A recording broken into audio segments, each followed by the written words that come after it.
A spy needs an interpreter to leave a country, religion, politics, big things blowing up. And again, there's no place like home. We'll look at these and other components of the just-released Gerard Butler movie, Kandahar. Hi, this is Tom from SpyMovieNavigator.com and our show, Cracking the Code of Spy Movies.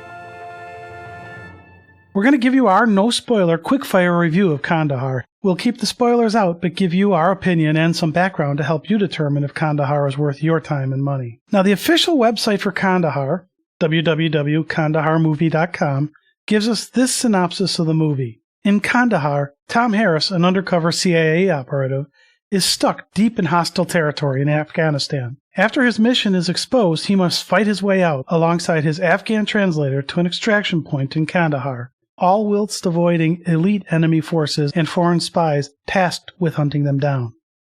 Yep, that's this movie in a nutshell. So let's start with the cast.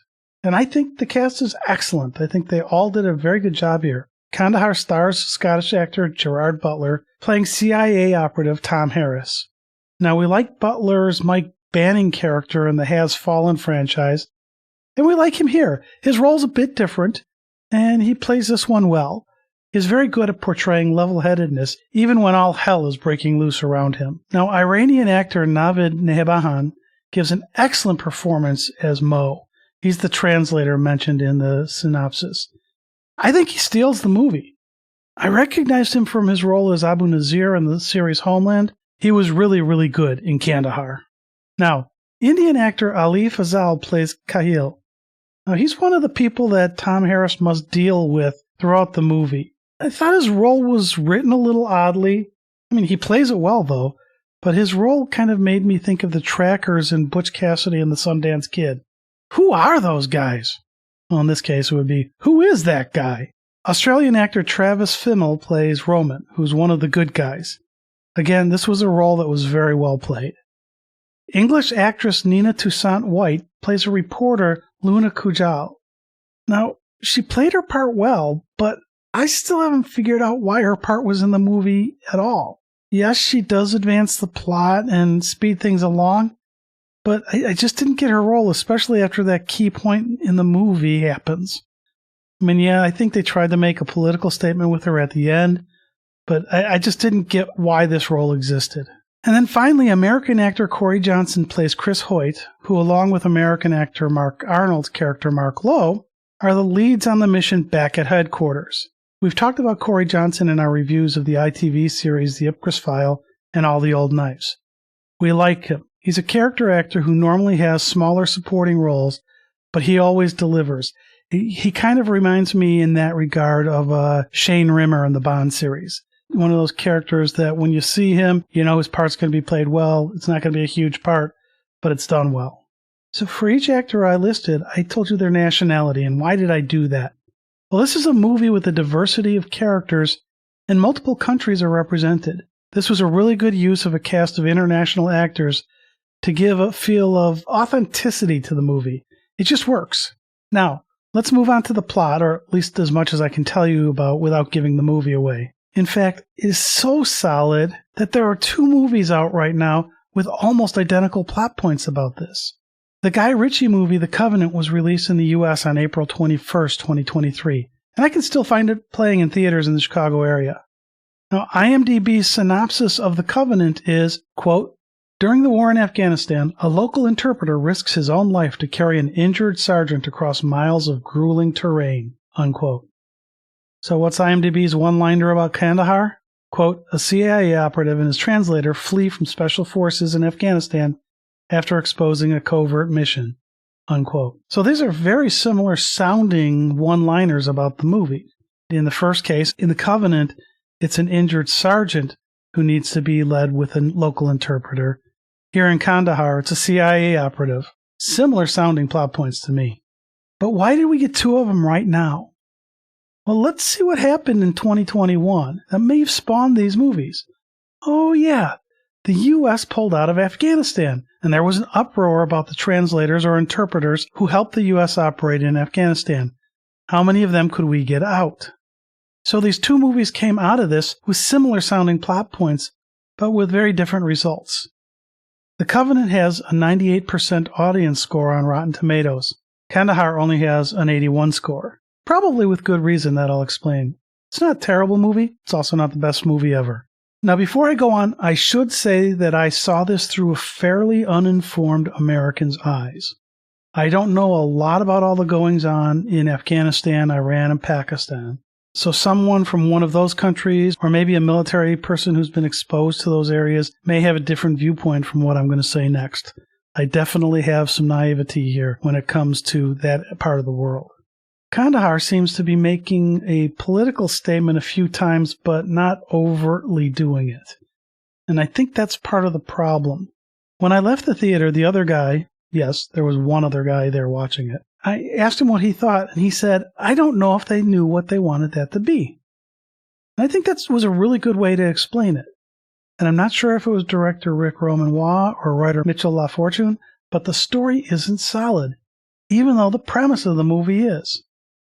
And I think what happened here is they seemed to want to show each side's viewpoint and didn't really nail any of them. And I think it probably would have been better if they had just picked a side. And I think they tried to play this a little too much down the middle. Now, one thing did make me laugh. So if you see this movie, count how many times you can pick up a comment about all the stuff the Americans left behind when they pulled out of Afghanistan.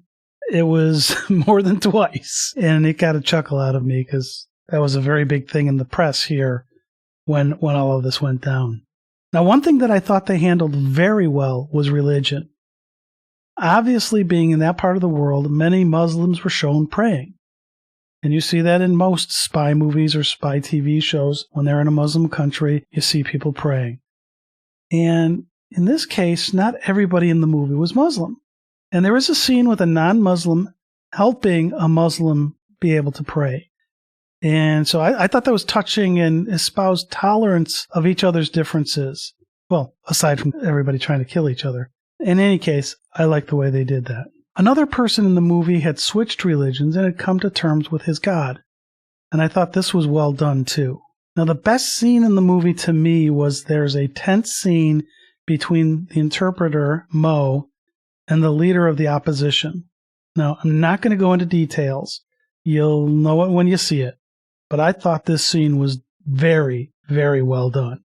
In fact, to me, it was the best written part of the movie. It was thought-provoking and made you think, what would happen if I was in that situation? To me, that's a really good scene. Now, we mentioned in our March 28th Spy Movie News that we thought the trailer looked good for Kandahar, and we said we'd be waiting to see what's done with the cinematography. And we think cinematographer McGregor does a pretty good job with this. Kandahar was filmed in Saudi Arabia, and we thought the wide shots were very well done. Open shots of the desert can have a oneness to them with the colors. And McGregor gave us some really good views. Now, I've never been to Iran or Afghanistan, so I can't comment about how real things looked. My issue, and why I said a pretty good job, is the use of shaky cam. I get it. Everyone is using shaky cam to enhance the action. A curse on the Bourne Identity for popularizing its use. Where it drove me absolutely nuts in this movie was when it was used in a scene where Tom Harris is just sitting on a rooftop. There was almost no action to this. He's sitting there. Yet we got an extremely tight shot of his face. Kind of reminded me of the way Tom Hooper shot Les Miserables. But then they had the shaky cam. He's just sitting there. Why was there any shake to that shot? He was pretty much stationary. No enhanced action was needed there. Filmmakers, please stop with the shaky cam. Another issue I have with Kandahar is that it clocks in with a 2-hour runtime, and I just thought that was too long. Yes, this was less of an action spy movie than many made today, and I like that. I like it when the story is told and the espionage is there, and it's not, let's see if we can do the next big stunt. However, there were scenes that I thought dragged on much too long. A bit tighter editing may have helped. At the intro to this episode, I talked about the fact that there, again, no place like home. That was a theme in the movie Agent that we reviewed last month. And it's here again in this one because it's all about Tom and Mo trying to get home. So, pardon the Wizard of Oz reference here, but there's no place like home. So, we said at the beginning of this episode that we'd give you some background to help you decide if Kandahar is worth your time and money. Well, we won't say this is a terrible movie. It wasn't Casablanca either. We think it's a middle-of-the-road spy movie that seemed to get lost a bit in figuring out what it really was trying to say. The acting, however, was very good. If you're a Gerard Butler or Navid Nehahban fan, you're probably going to like this movie. So that's a wrap of our review of the just-released spy movie, Kandahar. If you do go to see this one, please let us know your thoughts at info@spymovienavigator.com. We'd love to hear from you. This has been Tom from SpyMovieNavigator.com and our show, Cracking the Code of Spy Movies. Be sure to check out our other podcast episodes on your favorite podcast app. Thanks for listening. We appreciate it.